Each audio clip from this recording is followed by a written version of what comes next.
There we go. There are slides. And we're there. Hello, everyone, and thank you for joining us for our little talk about the theory of constraints, which is aptly called I Have 99 Problems, one of which is the slides are actually pretty important. So if I can give anyone in the audience one hint, make the slides window really big. You don't need to see our faces all that much. The slides are more important. By the way, I am Tobias. And I am Thierry. And my presenter isn't working, which is one of the 99 problems. There we go. And I have to sort of give you the disclaimer. This is not a talk. It's actually more like a conversation. And we try to make a little play out of it. And we're not actors. So sorry for that.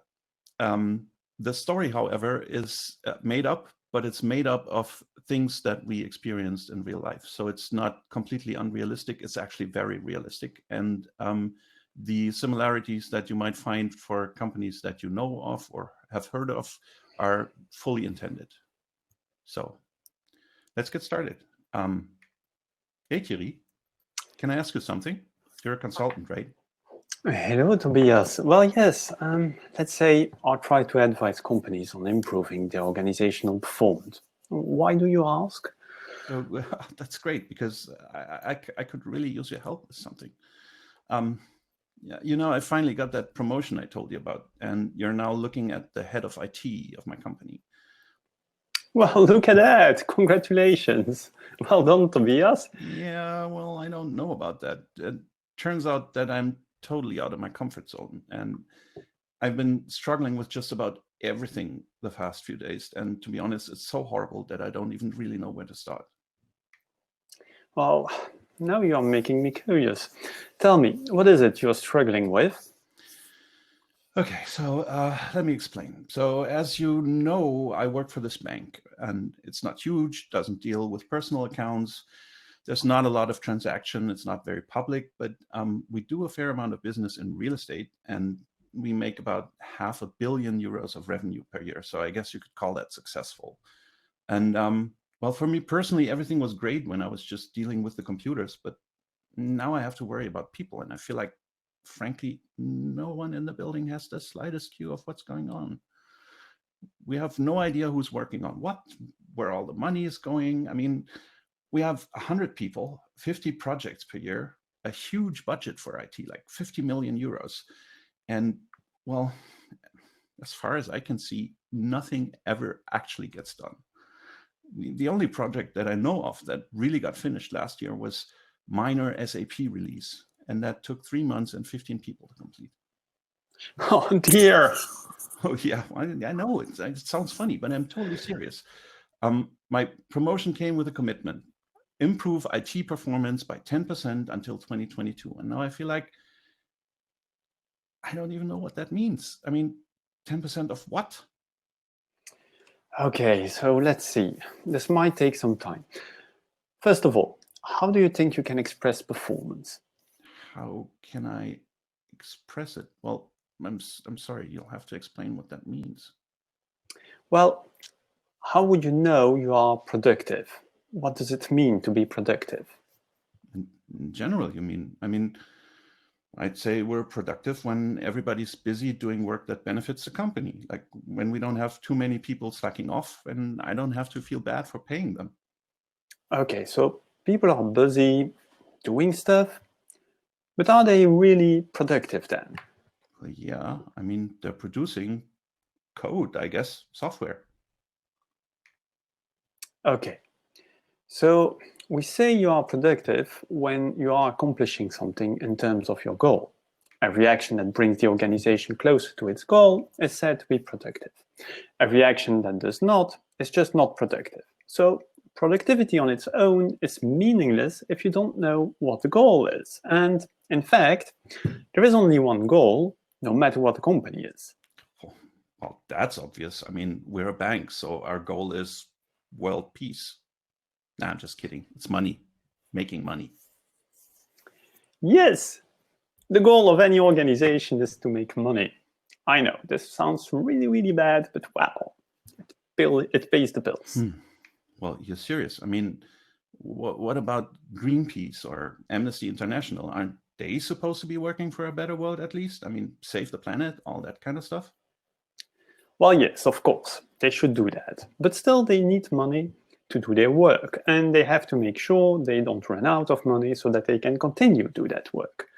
Okay, so, I guess that makes sense. So what you're saying is, whatever we do, it should be aimed at either making the company more efficient in terms of spending or making it earn more, right?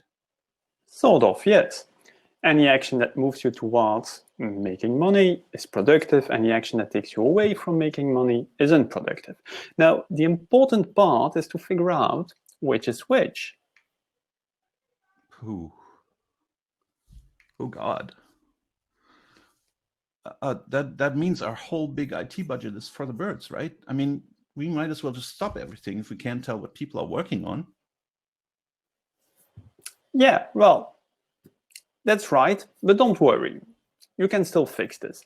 On one condition, you need to find out when you are making money and when you are not making money. Okay, I get that. But I mean, how do I do that? I mean, that SAP upgrade certainly cost money, but did it really help in any way? I mean, how can I measure that? And that's a very fair question. Indeed, how would you know you are making money? In fact, there is a set of metrics to inform organizations if they are reaching their goal or not. Do you have any idea what these metrics could be? Well, companies have yearly numbers. So gross income minus spending minus taxes equals net profit. Yes, but net profit is not enough on its own. So you also need to compare how much money is made versus how much money is invested. That is your return on investment. But it is still possible to make profit, have a good return on investment, and still go bankrupt. In most cases, the problem is cash flow. Okay, so if I got that right, then I first have to find out how much of the money that we spend in IT is actually used to make a profit.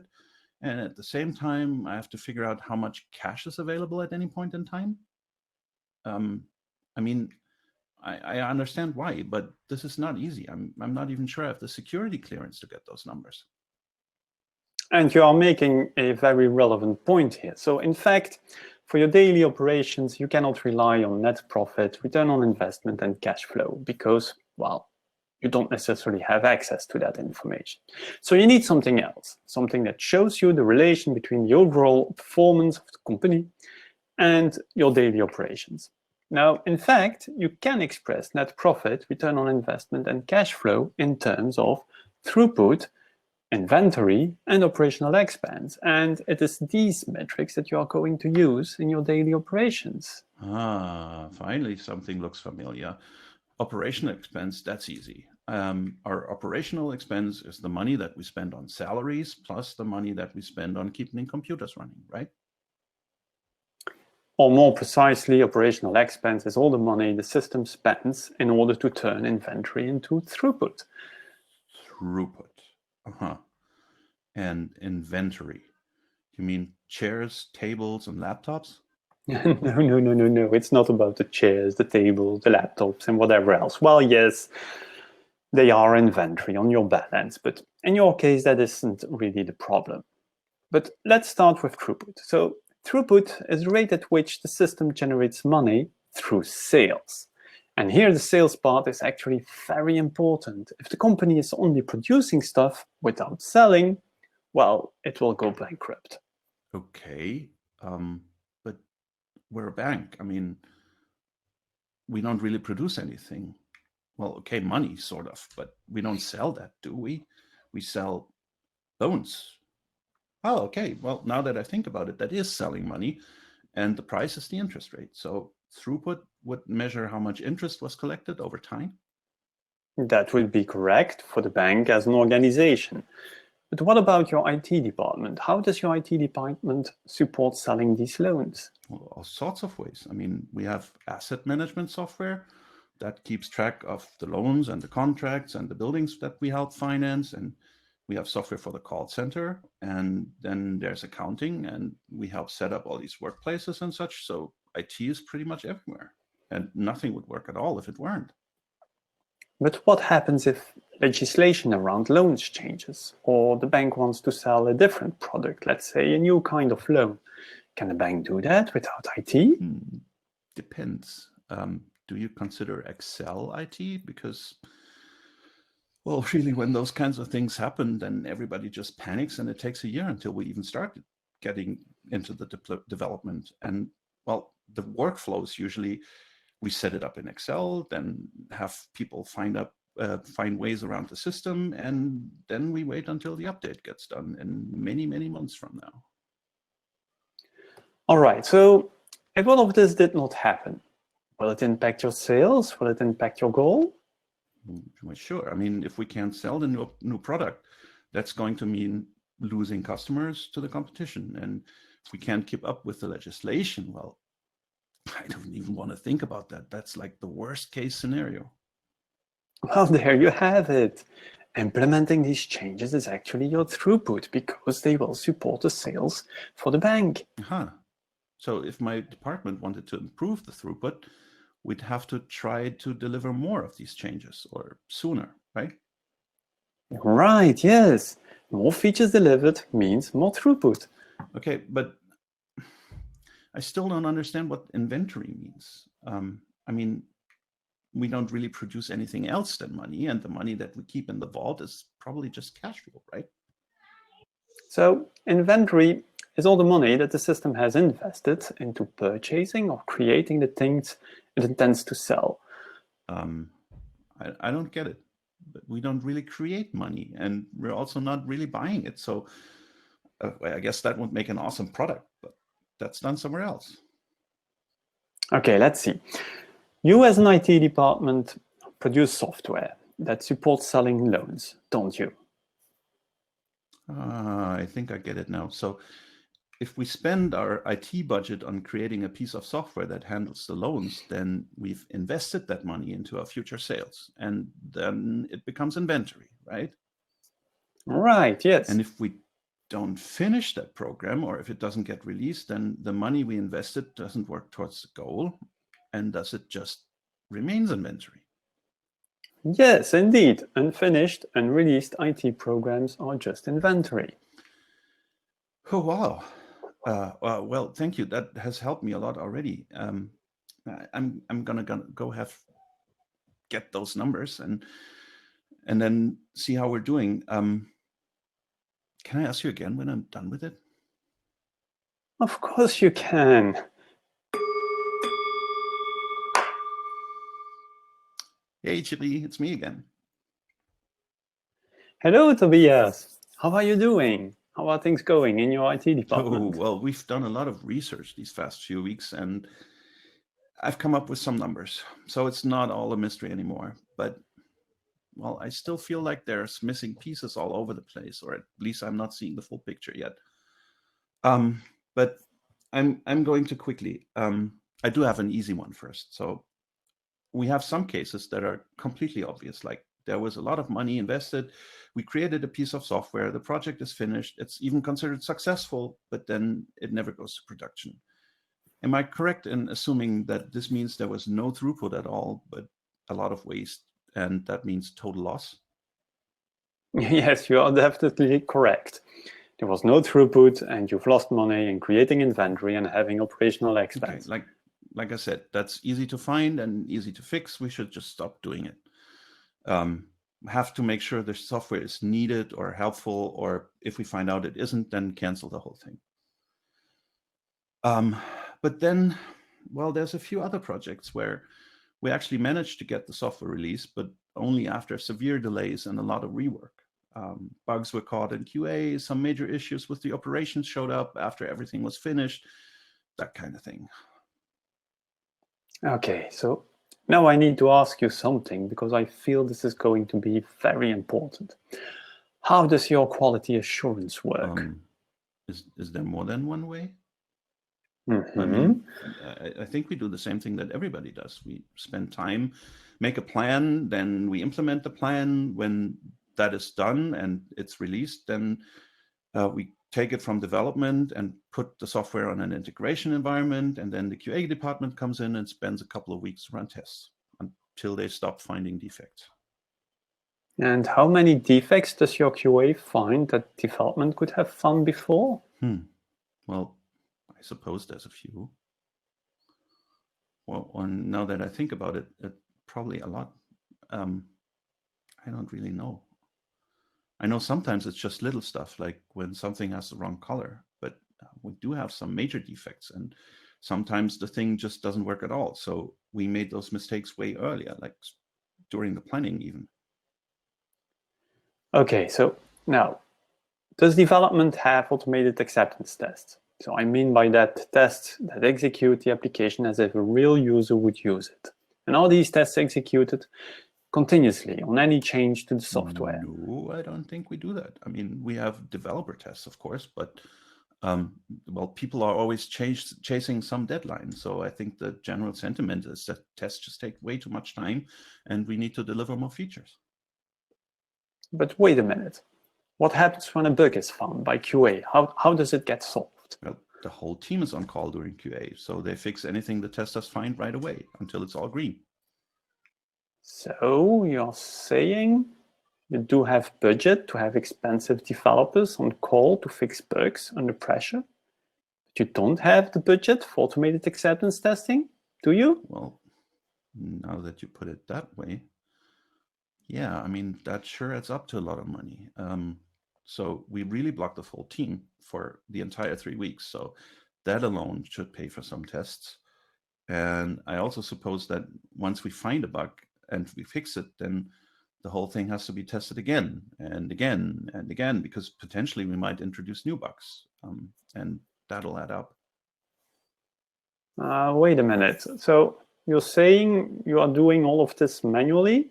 Well, this is going to take a hell of a lot of time. Now, imagine if development did actually invest in automated acceptance tests right from the start with the help of QA to define your scenarios. Now, once you have these tests in place and they are running continuously, you start implementing the feature. Now, as long as the test fails, well, you know there is still work to do. Once the test passes to green, you know instantly the feature is done, and at that point you can safely release to production. Holy shit. This is huge. I mean, I just realized that when you break a thing while you're still working on it, then it's also much quicker and easier to fix. Exactly, and you would also prevent that your QA is working on scrap, that is your faulty software. Having QA work on faulty software is just a waste of time and a waste of money, and as a result, well, you lose throughput. Whew. Well, that's one hell of an action item. I think we better get started on automated testing. Thank you. That helped a lot again. Well, you are very welcome. Hey again, Thierry. It's been a while. Yes, it's been a while. How did things evolve in your IT department since last time? We made some really big improvements with the automated testing. Our bug counts are down 80%, and we managed to cut the time for manual QA by 2/3. So now it's only 1 week. And the biggest improvement, at least for me, is that everybody's just happy while doing it, because not only are there less incidents, the testers are now involved in designing the scenarios, and they get to see that everything works as expected, instead of always having to point out the bad stuff. So yeah, things are looking good. But okay, I don't know how to explain this. So now that the quality issues are no longer a problem, there are some projects where we finish on time. We manage to get all the features done, and it still feels like the results aren't worth the cost, like not even close. And these make me worry, to be honest, because that's probably the most of our projects. It's like everybody is busy all the time, but there just isn't any progress. All right, so you're saying everybody is busy all the time, but what do you actually mean by that? Are they working on things that help your customers? Yeah, I mean, sure. We removed all the things that don't help with the goal a while ago, as you suggested. I should say maybe that not everybody is always working on the project. Just about everyone has more than one project, and they all have some legacy responsibilities to take care of, like maintenance on old software, things like that. But why? Why are you keeping people working on different things that are not related to projects that support a I goal? mean, why are we keeping people busy? Well, because they don't get paid to sit around, right? I mean, not everyone is needed for project work all the time. So in order to make the best use of their capacity, we try to give them work to fill their schedules. Okay, this sounds interesting. But let me ask you something. Does everyone on your team have the same skills? No, I mean, of course not. We have front-end and back-end devs, database experts, AI specialists. Really depends on the project context.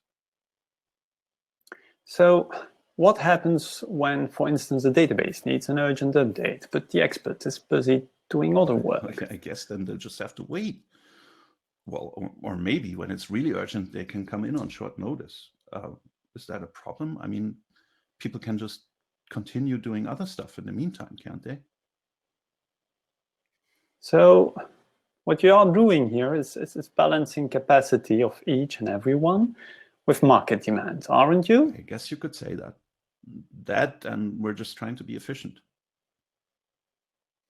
Now, the problem with balancing capacity is that it is a sure way to bankruptcy. So not enough capacity will lead to losing throughput and losing money, and too much capacity is just a waste.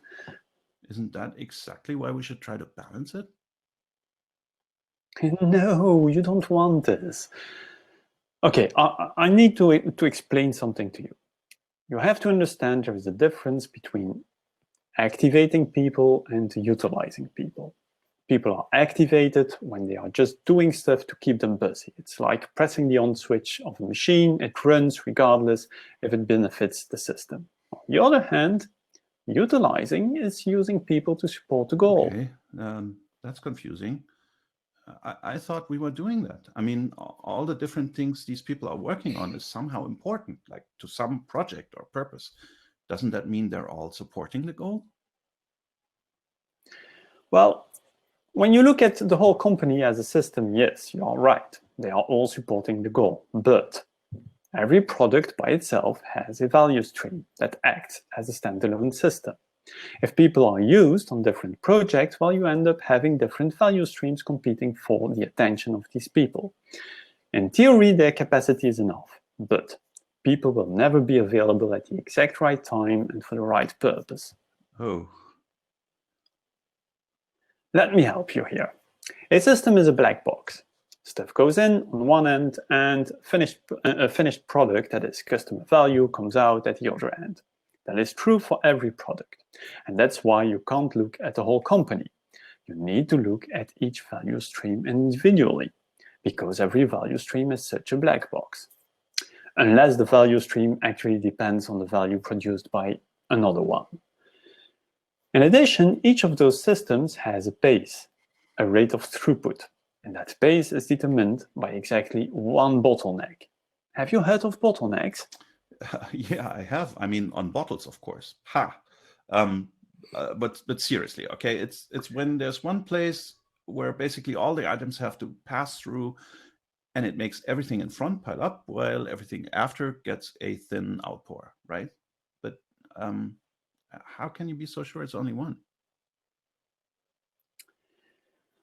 There may be several potential bottlenecks in a system, but we are sure every system only has one governing bottleneck at a time that controls the overall system performance. Okay. And how do you find that bottleneck?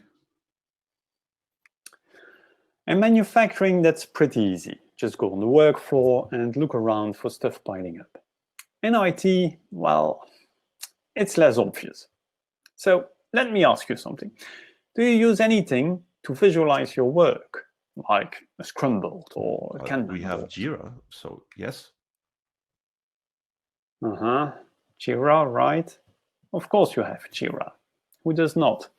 Well, never mind. Do you have tickets piling up in one or more Piling up, columns? well, there's always more than one page of tickets on the board, so we scroll a lot, but I don't think we see any pileups. I mean, it makes no sense anyway. Things will be in doing until they go to done. And depending on whether you look at the done column as a pileup, but which I assume we don't, because that's when we got throughput. There's really only one place where they can pile up, and that's the to-do column, right? Okay, so we need to clarify something here.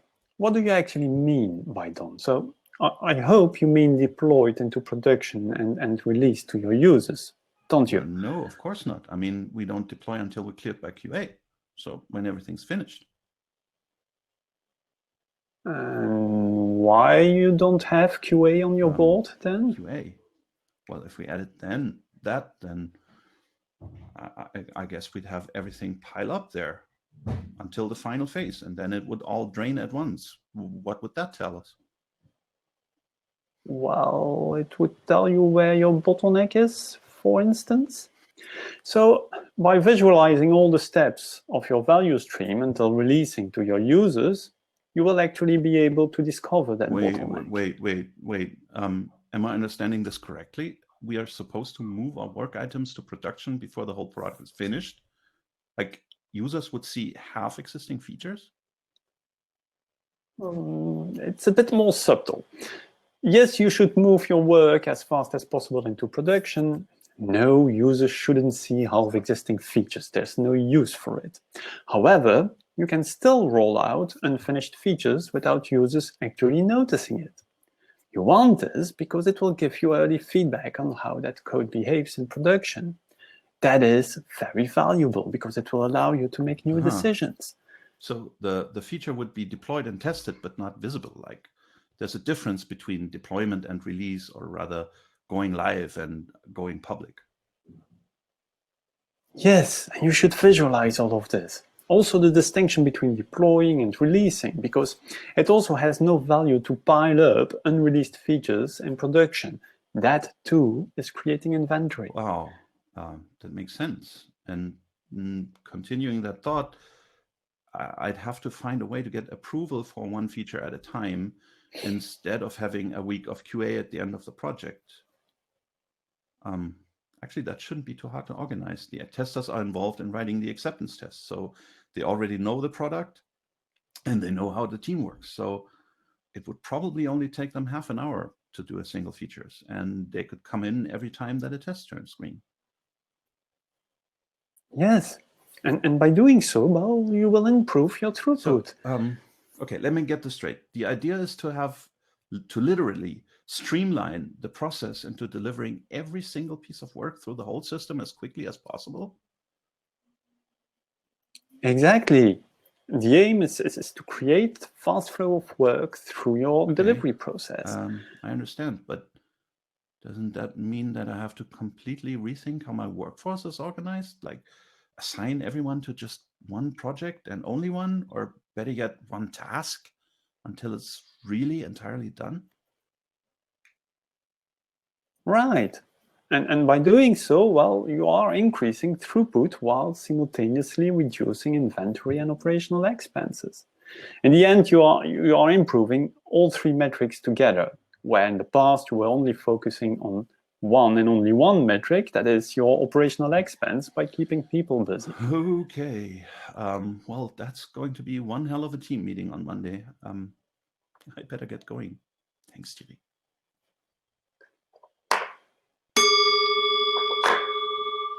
Hey, Thierry, I have great news. It really worked.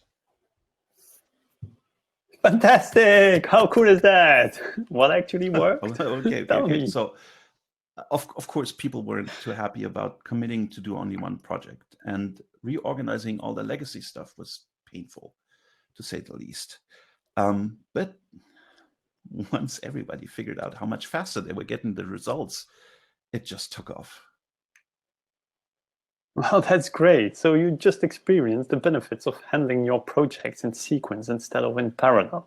So let me explain what happened. Let's say you have two projects, each taking 3 months to complete. If you do them in sequence, well, you should end the first one after 3 months and the second one after 6 months, right? On the other hand, if you do them in parallel, switching back and forth every 2 weeks, what happens? In theory, the first project should end after 5.5 months. That is already 2.5 months later than when you do them in sequence. The second project should still end after 6 months. Well, you hope so. But in fact, it will take even longer to finish both projects because time will be lost due to context switching, setup times, and queues. And you have the same people shared between 2 projects. Well, at some point, one project will have to wait for a person that is busy working on another project. So what looked like a clever optimization, well, ends up being a serious waste. Okay, that's a nice summary, and in hindsight, totally obvious. So as I was saying, things are going well. All in all, I'm no longer worried about the 10% improvements I promised, because we're way ahead of that. Thank you.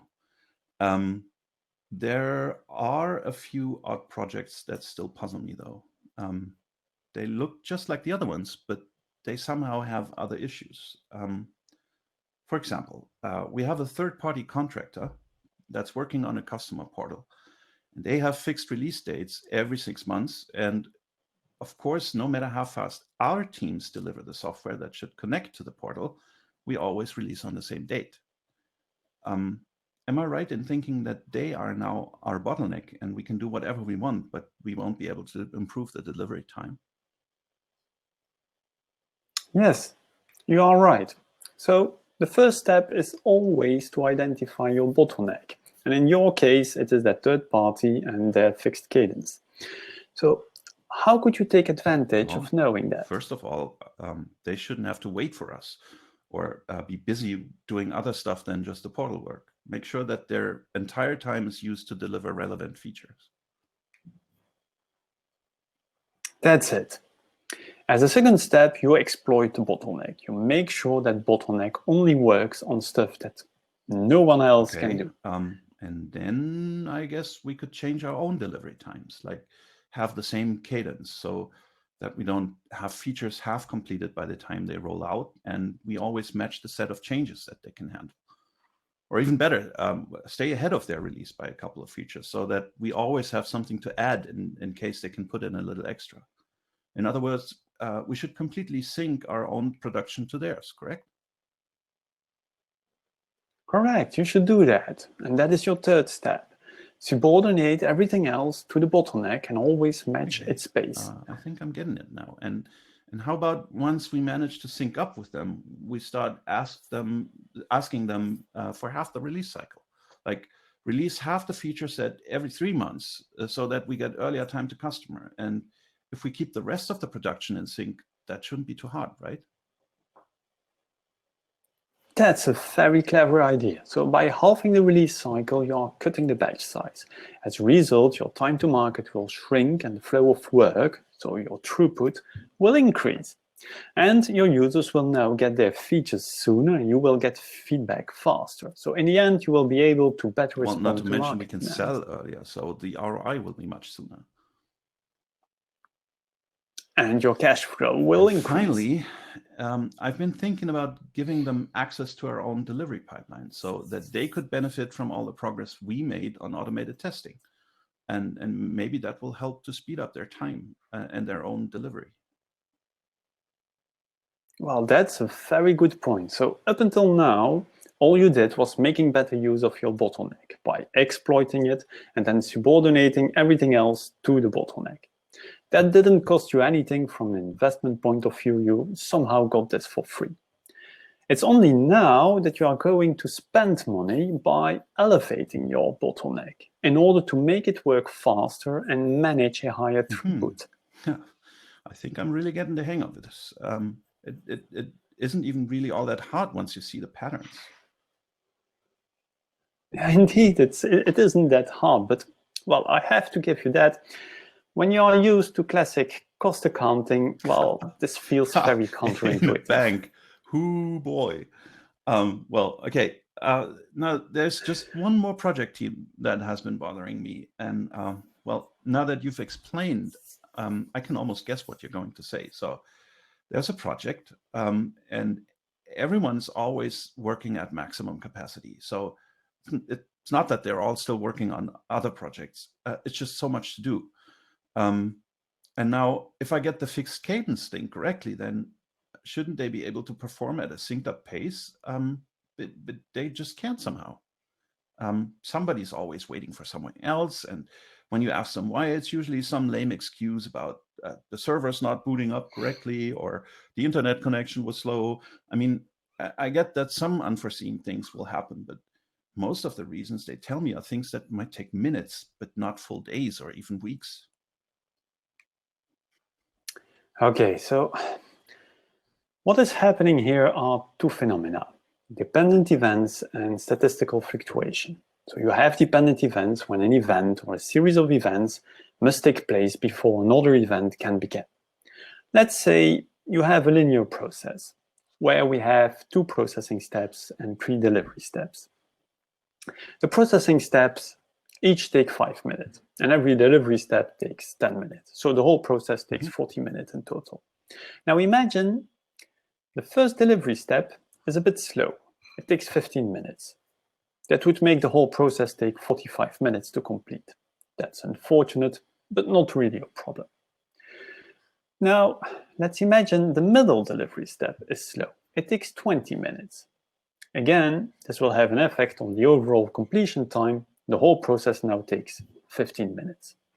But it also means that the first delivery step can now be executed twice during the time the middle delivery step delivers. So it will produce twice as much inventory. In the meantime, the other workstations behind the slow delivery step would starve because they would have nothing to work on. So that's time wasted. And this would quickly get out of control because you'd never be able to catch up with the unwanted side effects. Exactly. Now, this is a very simple linear example. In real life, processes are much more complex. They might have parallel paths and dependencies with other teams or even companies. Even the smallest irregularity would have huge consequences. But the problem is, some things can be precisely planned, but most distractions and slight variations are just unpredictable. In other words, we can't ever make exact plans, but we have to accept that things will always go wrong. Indeed. All these events are subject to statistical fluctuations, so most factors critical to running a project successfully cannot be determined precisely ahead of time.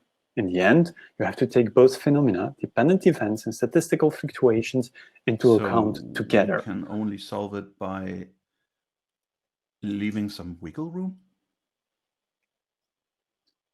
Yes, I was coming to that. So you need to introduce some slack to absorb these unpredictable events. And that is why it is a bad idea to keep your utilization close to 100%, because it will leave less and less room for slack.